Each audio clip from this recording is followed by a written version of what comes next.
What's up guys, it's Tommy here and welcome to a brand new Liverpool news video. And Gareth Southgate, what the hell are you thinking? Jordan Henderson was called up to the England squad despite missing the last 3 games for Liverpool, and it's absolutely unacceptable because Jordan Henderson wasn't fit for the past month, and now that he is desperate to make the World Cup squad, he might play too much and he might aggravate his injury and re-injure himself. And Liverpool already have so many injuries, we can't let England take Jordan Henderson. But it looks like Jurgen Klopp has given the green light. But what do you think about this? Let me know in the comments below. Are you as angry, as disappointed with Gareth Southgate of calling up Jordan Henderson when he has been not fit for the past month and a half? His availability is a boost, of course, for Gareth Southgate because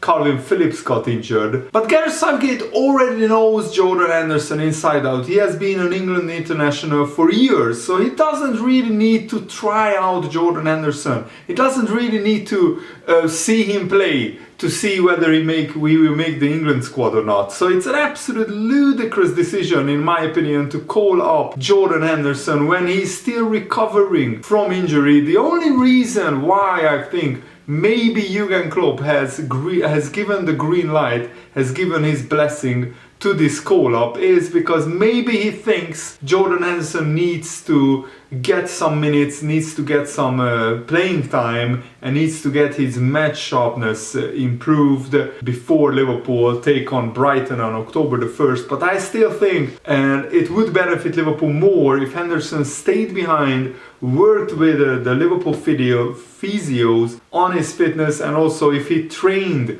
with the Liverpool squad. So I'm absolutely furious with Gareth Southgate, who in my opinion is not a good enough manager to win a major tournament with England. He has proved throughout the years that he can take England to a World Cup semi-final, to a European final, but when it comes to making the final step, he falls short because of his defensively focused tactics. And in my opinion, if England attack Italy after going 1-0 up after 2 minutes and don't sit back for the rest of the game, England would have and could have won the Euros. I'm pretty convinced of that, because Italy were there for the taking. In the first 20 minutes they were shell-shocked and England didn't attack them with all they have. They didn't play like a big side, they played like a team frightened to lose a 1-0 lead after just 2 minutes. So I don't rate Gareth Southgate as manager, and I also don't rate this decision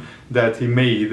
Of course Henderson won't turn down a call-up by the England manager. If he would, this close to the World Cup, that would jeopardize his opportunities and that would jeopardize his place in the World Cup squad. So I understand it from a Henderson's point of view, but surely the Liverpool doctors should have told Henderson to stay behind. Of course Henderson doesn't want to miss out on the World Cup, so of course Southgate views him as one of his important characters.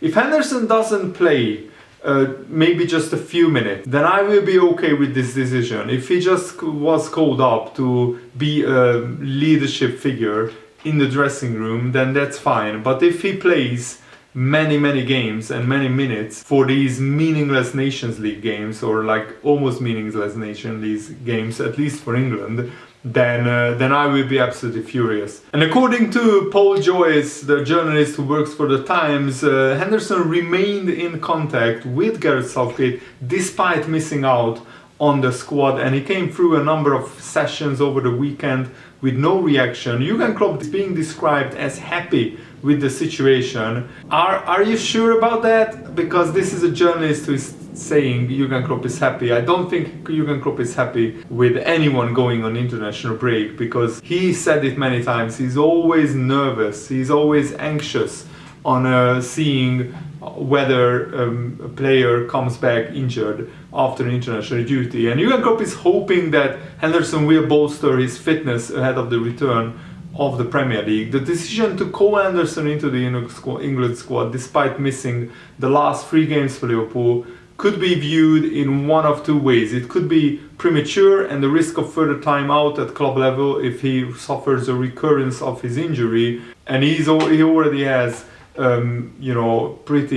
pretty suspect injury record, and Liverpool don't need another injury in midfield. We already are decimated in that area. Jurgen Klopp is already without Curtis Jones, Oxlade-Chamberlain, Naby Keita, and also we will have an update on Naby Keita's fitness very soon in this video as well. But if Henderson doesn't suffer an injury and if he gets a little bit of playing time, not too much, so it doesn't aggravate his injury, maybe it could benefit Liverpool, but it doesn't make sense to me call up Jordan Henderson when he has been out injured for a month. It really doesn't make any sense to me. And it's a good news, of course, that Jordan Henderson is ahead of schedule, but I didn't want this to be the reason why Henderson is called up. Bold Choice said that Henderson has recovered from a hamstring injury ahead of schedule. The hamstring injuries is always very tricky to recover from, so I don't like this that Gareth Southgate called up Henderson. Let me know what they think in the comments below. And I expect Gareth Southgate to play Henderson just a minimal amount of minutes. If he plays Henderson for more than 45 minutes in both games each, then I will be furious. On a positive note, of course, it would provide Liverpool with another option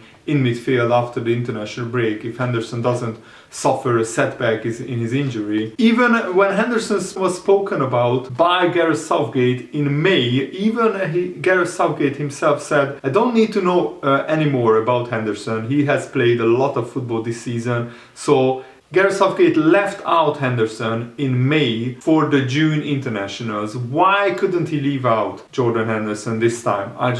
Honestly, somebody explain the logic behind it. And some journalists expect Henderson to start alongside Declan Rice. If that is the case, I will be absolutely furious. Gareth Southgate still doesn't think Bellingham is ready to start for England. He still needs to get more experience, which is just absolutely ludicrous. Gareth Southgate said that there are things, understandably, for any player, for Bellingham to work on, and for him some specifics we are looking for from him, but he's very coachable, he wants to learn, and he's highly motivated. He's already getting brilliant experiences with Dortmund and European football already, so he will be involved in the game. It will be good to see how he does. He's developing exceptionally well for a player of his age. He's being asked to play in a number of different positions this year, but the journalists expect Bellingham to be on the bench and Henderson to start alongside Declan Rice. Man, I will be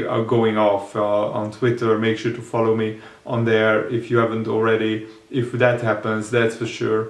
And the Liverpool fans largely on Reddit agree with me. As one Liverpool fan said, I pray he doesn't actually play. Henderson needs time to actually recover, especially with a hamstring injury. I think Southgate is about the dressing room atmosphere, and obviously Hendo is one of the leaders regardless of playing time. Let's hope that this is the main reason why Henderson has been called up. Another user said, from our point of view, this is very frustrating, but this will be Henderson's last chance to play at the World Cup, so we can't really begrudge him doing everything he can to make the squad. Yeah, that's right, I already made that point. This is the last time the national teams will be together before the World Cup squads are picked. I believe, and after starting the season in shaky form, you would imagine Henderson really wanted to join up with the England squad and prove a point to Southgate. For a lot of players, going to a World Cup is one of the biggest honors of their career, and I think it's naive to expect them to act differently. If Henderson plays well over the next couple of months and gets back into the England starting lineup,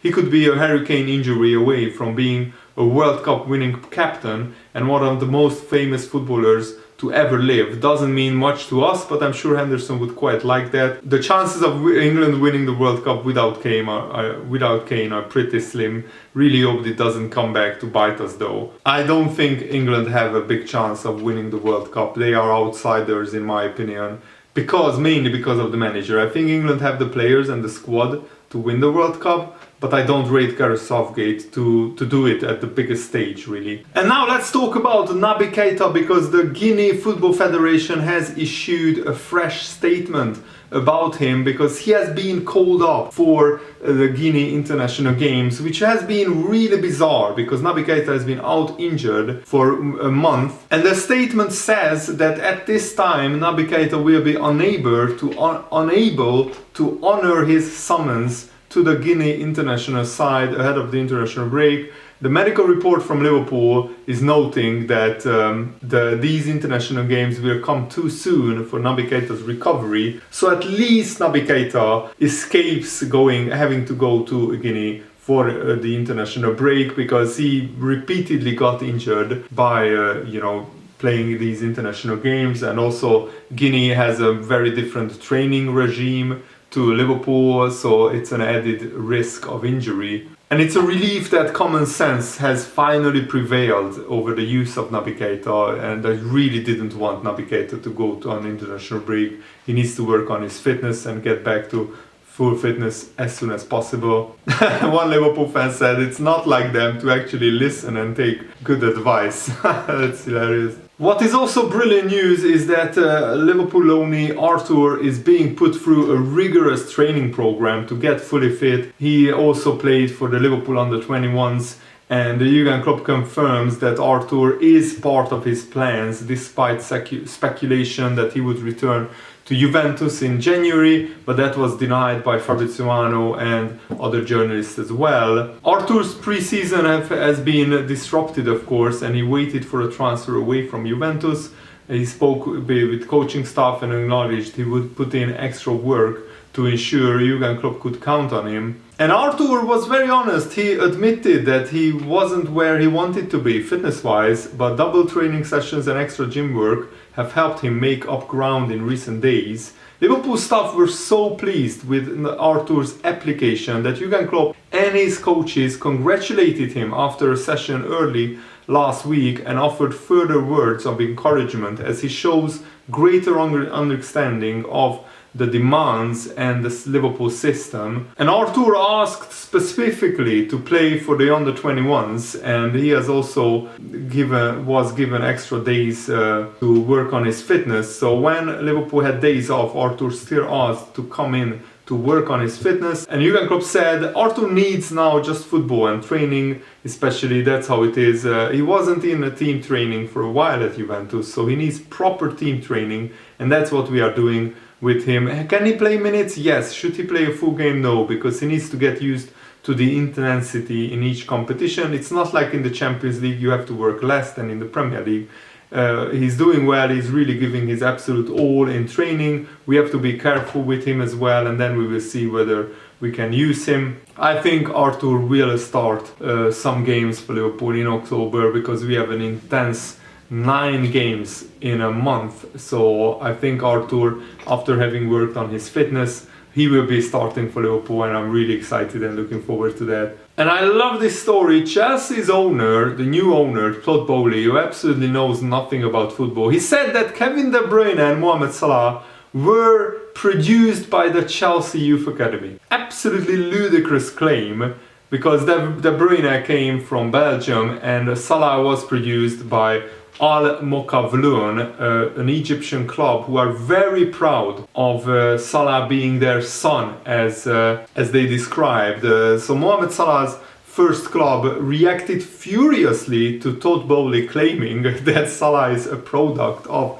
Chelsea's academy. This is actually what the owner said, the Chelsea owner. We have one of the best academies in the world. If you look what our academy has developed, our academy is Mo Salah, Kevin De Bruyne, more recently Tammy Abraham, Reece James, Mason Mount and Trevor Chalobah. The last 4 names are actually accurate, but the first 2, Salah and De Bruyne, produced by the Chelsea Academy. Oh my goodness, I'm absolutely gobsmacked how this guy wants now to run English football in some ways. Salah's first club, there is a guy on the club's board of directors who responded to the Chelsea owner in a Facebook post. His name is Mohamed Adel Fatih, and he said, what the new owner of Chelsea says, shows a lack of understanding. Mo Salah is a source of pride for this club and Egyptian and Arab football, and we are honored that he's one of our sons. The whole world knows Salah's career and how he started with us, and it seems that the owner of Chelsea is the only person in the world who is ignorant of this information. Oh my goodness, I love this. I love this back and forth. I mean, I love this dig at the Chelsea owner, and I mean, he should do a little bit more research before giving interviews on Chelsea's youth academy. That's my opinion on the Chelsea owner. And Fabrizio Romano just confirmed that Arthur is working hard to be 100% ready. So he played 90 minutes with the Liverpool under-21 team, and Arthur will keep working at the Liverpool training ground. No plans to leave in January on player or Liverpool side. So that's great news for Liverpool, I think. And that's it for today's video. I really hope that you guys enjoyed it. Thanks for watching. Have a lovely day. See you later. Goodbye.